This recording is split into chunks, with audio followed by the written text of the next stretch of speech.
Darbie draugi, mēs nākam no Dieva. Mūsu dzīve ir atgriešanās pie Dieva. Tāpēc jautājums par Dieva eksistenci ir ļoti nozīmīgs, svarīgs. Ja mums ir mīlošs Tēvs debesīs, kas ir devis mums savu dēlu, lai mūs glābtu, kurš savukārt dod mums savu garu, svēto garu, lai mēs atgrieztos pie Dieva, tad mūsu dzīve ir kā svētceļojums ar noteiktu jēgu, virzienu, virzību un mērķi. Un tieši tāpēc baznīca, katra baznīca, kristīgā baznīca un arī dievnam īpašā veidā mums atgādina, ka šajā pasaulē mēs esam svētceļnieki, mēs neesam vieni, jo Dievs mums ir līdzās, Viņš vēlas mūs sagatavot mūžīgai dzīvei. Un jautājums par Dieva eksistenci, par man personīgām attiecībām ar Dievu ir ļoti nozīmīgs un svarīgs. Ko tas maina manā dzīvē?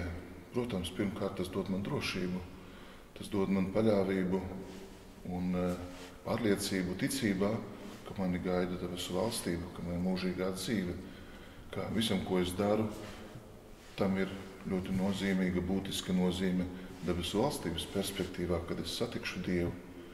Un šīs dzīves uzdevums ir pārveidoties Dieva mīlestībā, atvērties, iemācīties mīlēt Dievu un tuvāko, kā Kristus to mums ir devis. Mēs redzam, ka katrai lietai pasaulē ir kāds sūtība uzdevums, un vēl vairāk cilvēks, kā viss radības kronis, kas ir radīts pēc Dieva tēla un līdzības, ir ar savu uzdevumu, savu aicinājumu.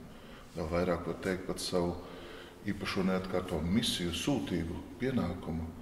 Un tieši tāpēc Dievs vēlas, lai mēs kā Dieva bērni nonāktu pie Viņa, lai šī pasaulē jau nebūtu kā bāreņi, kas nezina, kāpēc mēs dzīvojam, kā izdarīt pareizas izvēles, kas mūs sagaida. Tieši tāpēc mums ir evaņģēlijas, Dieva vārds, tieši tāpēc ir baznīca, tās mācība, ir kopiena, kur mēs sagatavojamies debesu valstībai, kur mēs mācāmies jau dzīvot pēc debesu valstības priekšapstiem, kur mēs mācāmies dzīvot mīlestībā. Tāpēc baznīca ir māte, kas mūs atklāja debesu tēvu, un caur kristību mēs kļūstam Dieva bērni. Un tieši tāpēc baznīca ir tik liela, būtiska, īpaša nozīme. To ir vēlējies Kristus, lai tādā veidā mūs sapulcinātu vienu kopus, lai tādā veidā mūs sagatavotu mūžīgai dzīvei.